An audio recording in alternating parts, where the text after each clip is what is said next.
Il s'agit d'une friandise sucrée et moelleuse, la préférée de tous à l'approche d'Halloween et de Noël. De quoi s'agit-il? Des bonbons gélifiés, bien sûr. Ce qui est encore plus intéressant, c'est que près de la moitié de la gélatine produite dans le monde sert actuellement à fabriquer des bonbons à la gomme. Mais vous êtes-vous déjà posé la question de savoir de quoi sont faites ces savoureuses petites friandises et comment elles sont fabriquées? C'est ce que nous allons découvrir dans la vidéo d'aujourd'hui. Préparation des matières premières pour les gommes à mâcher. Pouvez-vous deviner les parfums les plus populaires des oursons en gomme? De la framboise à l'orange et de la fraise au citron, les gommes sont aromatisées pour le plus grand plaisir de tous, mais leur recette est restée assez constante au fil des ans. Aujourd'hui, ils sont fabriqués dans des usines par dizaines de milliers à partir d'ingrédients typiques.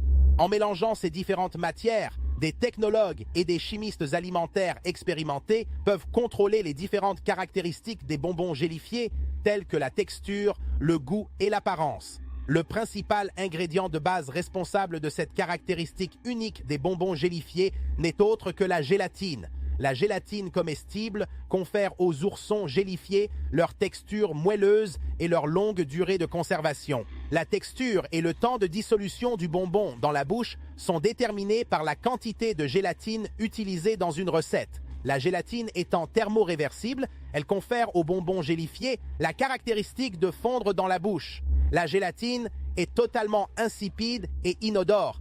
Et bien sûr, nous voulons que les bonbons gélifiés soient aussi sucrés et appétissants que possible.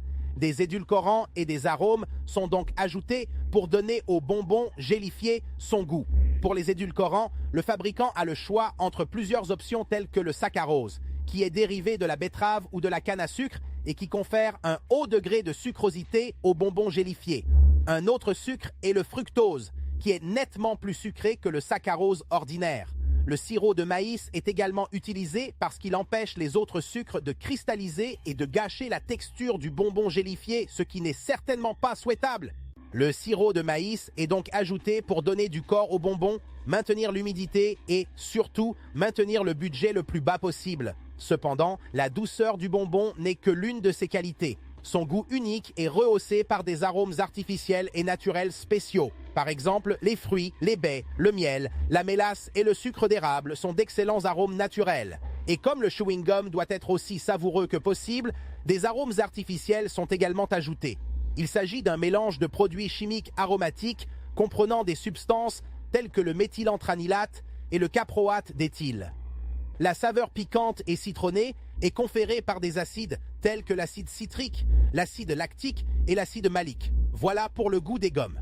Qu'en est-il des couleurs attrayantes que nous voyons tout le temps? Comme les gels de gélatine ont une couleur jaune pâle naturelle, il est nécessaire d'ajouter une variété de colorants. Les fabricants de gommes peuvent produire des bonbons de presque toutes les couleurs, du rouge au jaune en passant par le bleu, un arc-en-ciel sous forme de bonbon en quelque sorte. La texture est tout aussi importante et dépend de nombreux facteurs tels que la température, la méthode de fabrication et le pH. La méthode de fabrication et la température sont facilement contrôlables, mais le pH doit être soigneusement calibré.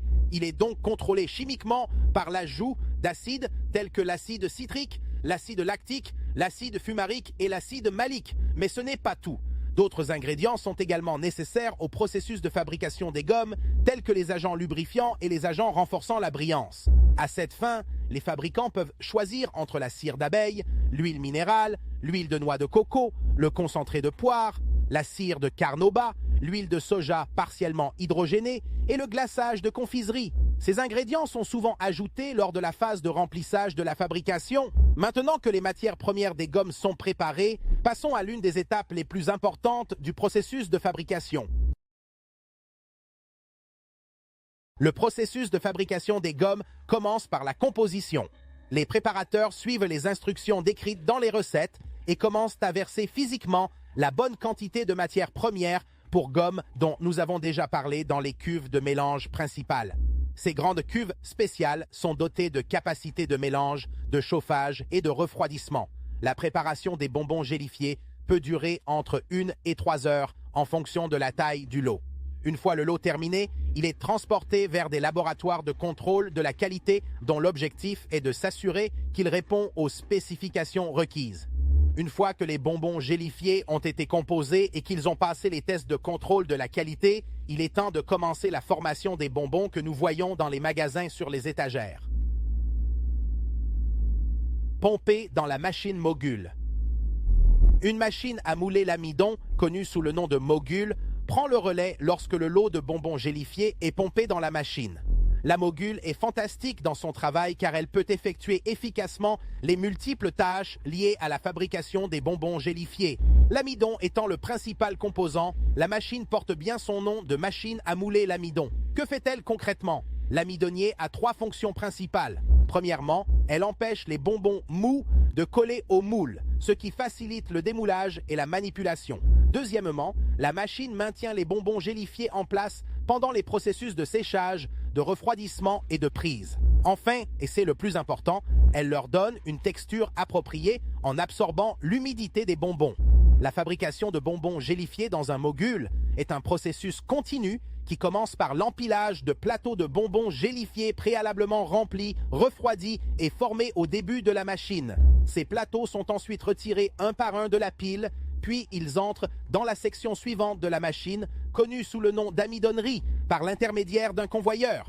Élimination de l'excès d'amidon. Lorsque les bonbons gélifiés entrent dans le bac à amidon, les plateaux sont inversés. De ce fait, les bonbons gélifiés tombent dans un tamis métallique vibrant appelé tamis. L'action vibrante du tamis, associée à des brosses oscillantes, permet d'éliminer l'excès d'amidon qui recouvre encore les bonbons gélifiés. Un autre dispositif récent, le buck pneumatique, permet d'automatiser davantage cette étape. L'appareil fonctionne en plaçant un couvercle hermétique sur les plateaux remplis. Une fois le couvercle inversé, les bonbons adhèrent au Covid et restent dans leur position initiale. Ensuite, des jets d'air comprimés à rotation rapide éliminent rapidement tout l'amidon excédentaire, de sorte que les bonbons peuvent être transportés en vue d'un traitement ultérieur. En réutilisant l'amidon, les fabricants s'efforcent bien sûr d'économiser autant que possible pour réduire les coûts. L'amidon retiré des bonbons gélifiés est donc réutilisé, mais il doit d'abord être nettoyé, séché et reconditionné. Et comment cela se passe-t-il? La première étape consiste à éliminer les particules de bonbons en faisant passer l'amidon à travers un tamis métallique. Une fois le tamis passé, l'amidon est acheminé vers un système de conditionnement de l'amidon à recirculation. Cette machine est chargée de le sécher en le faisant passer dans de l'air chaud en mouvement. Une fois l'amidon complètement séché, il est refroidi par des jets d'air froid, puis transféré dans le Mogul afin d'être réutilisé dans le processus de moulage de l'amidon. Maintenant que l'amidon est remis en jeu, passons à l'étape suivante de l'indentation. L'indentation de l'amidon. Une fois que l'amidon est revenu du séchoir, il est versé dans les plateaux vides, puis nivelé. Souvenez-vous de ces plateaux, ce sont les mêmes que ceux qui ont été inversés et vidés à l'étape 3. L'étape suivante consiste à déplacer ces plateaux remplis d'amidon vers une table d'impression ou une planche avec les moules inversés et imprimés. Cette planche imprimera un motif spécifique dans l'amidon de manière à ce qu'il présente une empreinte. Après l'empreinte, les plateaux sont transférés vers les dépositaires qui déposent les bonbons gélifiés. Les bonbons gélifiés préparés à l'étape 1 sont maintenant acheminés vers les dépositaires. Pour simplifier, un déposeur est la partie du Mogul équipée d'une buse de remplissage qui peut délivrer la quantité exacte de bonbons dans les plateaux lorsqu'il passe en dessous. La section de dépose de la Mogul peut contenir 30 déposeurs ou plus. Cela dépend en fait du nombre d'impressions sur les plateaux. Il est intéressant de noter que les dépositeurs modernes peuvent ajouter de la couleur, des arômes et des acides à la base gélifiée directement dans le dépositeur. Cela permet d'accélérer le processus car les différentes couleurs et saveurs peuvent être produites simultanément. Refroidissement. Les bonbons gélifiés doivent maintenant être refroidis. Les plateaux remplis de bonbons sont donc envoyés dans une salle de refroidissement. C'est là qu'ils resteront pendant près de 24 heures jusqu'à ce que la gomme soit correctement refroidie et formée. Une fois que les bonbons gélifiés ont refroidi et se sont fixés dans les moules, il ne reste plus qu'à leur donner la touche finale jusqu'à ce qu'ils soient prêts.